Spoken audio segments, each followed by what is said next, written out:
Well, we're in the fourth week of our sermon series called Who Are These Guys?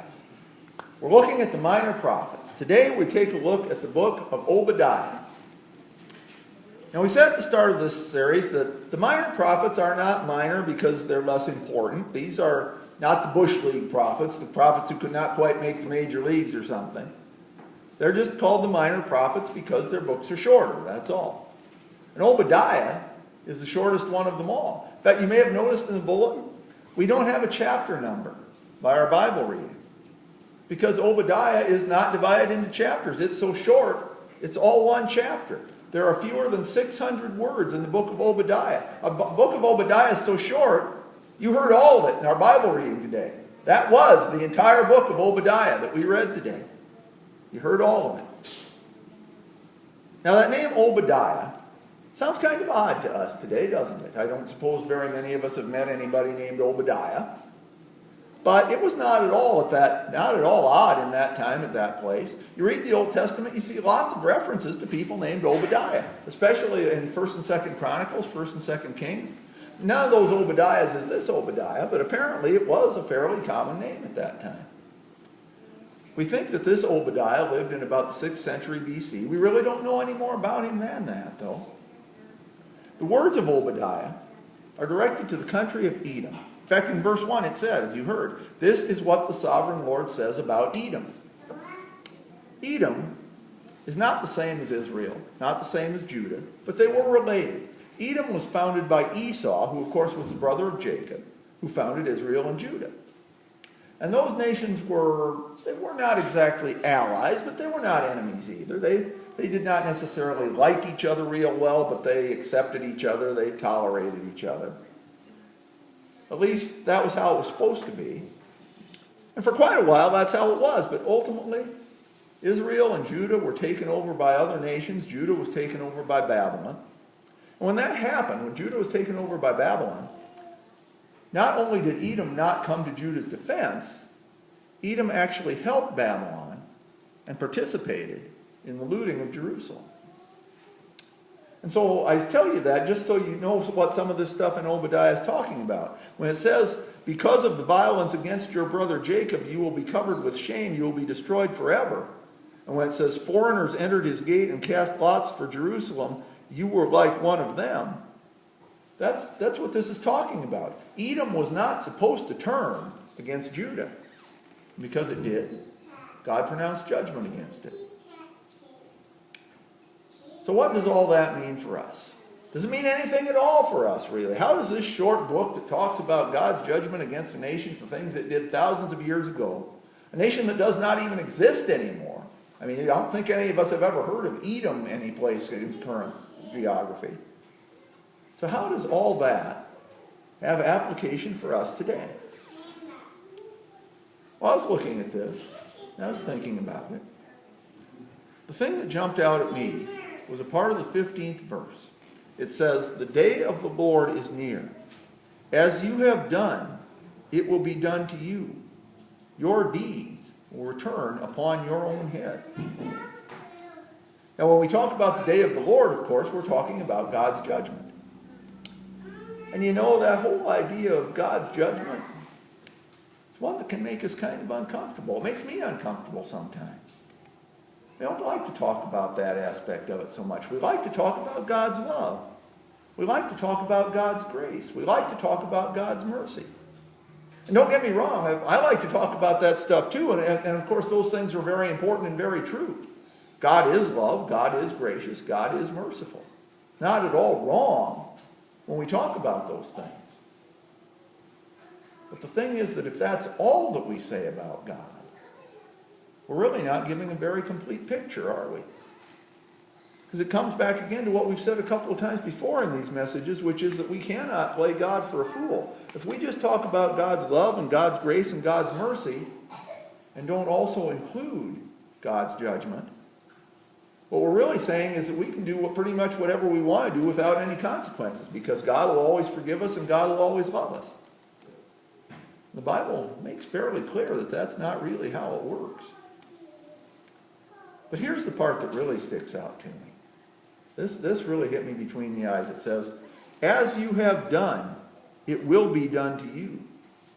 Your deeds will return upon your own head. Now, don't take that the wrong way. We're not talking about a works-based salvation here. We've said many times that our salvation comes from our faith in Jesus Christ and not from our works.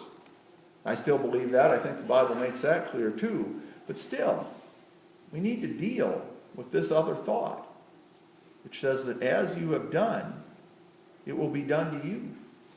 Your deeds will return upon your own head. As I thought about that, what it reminded me of is what we say in the Lord's Prayer. We say this every Sunday. Forgive us our trespasses as we forgive those who trespass against us. It seems to me those are two sides of the same thing. God forgives us in the same way that we forgive others. God judges us in the same way that we judge others. God treats us in the same way that we treat others. As you have done, it will be done to you. You know, sometimes that thought can make us even more uncomfortable, can't it? Because I suspect most of us, maybe all of us, have people in our lives who we really have not forgiven. Maybe they're in our lives now, maybe they were in our lives in the past, but they're still there. And we have not forgiven them. And I suspect most of us, maybe all of us, have passed judgment on other people. And I'm pretty sure that most of us, maybe all of us, have had times when we have not treated others the way that we should have. And I have done all of these things too. I'm not pointing a finger here. So when we think about as you have done, it will be done to you, sometimes we don't like that idea very much, do we? We've all heard the golden rule, right? Do to others as you would have others do to you. And you know, we hear that, and we nod our heads, and we agree with it, and we think, how nice. You know, what a nice thought. That's really nice. But the golden rule is not intended to just be nice. It's not just a pleasant-sounding saying. The golden rule came from Jesus. The golden rule is the reality of the situation.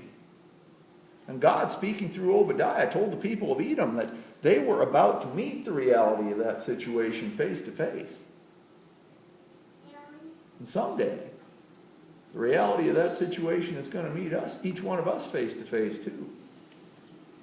And what that tells us is we need to take a look at ourselves. We need to take a look at everything about our lives. Our deeds, our words, our attitudes, all of it. If we're going to rely on God's love and God's grace and God's mercy, which we all do need to do, of course, but if we're going to do that, then in our lives on earth, we need to show love and grace and mercy to other people. Now, we cannot do that as perfectly as God does. I know that. God knows it too, obviously. But we should not use that as an excuse either. We may not be able to show perfect love, but we still need to show love as well as we can. We may not be able to give perfect forgiveness. And I know there are situations where it is darned hard to forgive someone. And it takes time, and it takes effort, and it takes working at it over a long period. So please, if you're struggling with that, don't think I'm judging you here either, because I don't mean to do that. But while we may not be able to give perfect forgiveness, we still need to forgive as much as we can. And while we may not be able to show perfect mercy, we need to show as much mercy as we can. Obadiah's words were a judgment on Edom. But one of the reasons they're in the Bible is as a warning for us. It's a warning for us to examine our lives. When we do that, we need to think of it in these terms. What if God was to love me in the same extent that I love other people? What if God was to forgive me to the same extent that I forgive other people? What if God was merciful to me only to the extent that I'm merciful to other people? Where would I be? Would I be comfortable with that? Or would I be in big trouble? God does not expect us to be perfect. And God knows that we struggle to do these things. God understands us better than we understand ourselves. God knows that these things are hard for us. But God also knows what's in our hearts. And God knows whether we're actually trying or not. God knows whether we're doing our best to get things right or whether we're just kind of doing whatever we want to and thinking God will love us and forgive us no matter what. Obadiah he told the people of Edom the reality of the situation. As you have done, it will be done to you. And Jesus told us the reality of the situation. Do to others as you would have others do to you. That is the reality of the situation. That's how it works. If we remember that, we'll be able to live our lives in a way that serves God a lot better. And not only that, if we remember that and if we work at it and do our best, we'll be a lot closer to being the people that God wants us to be. Amen.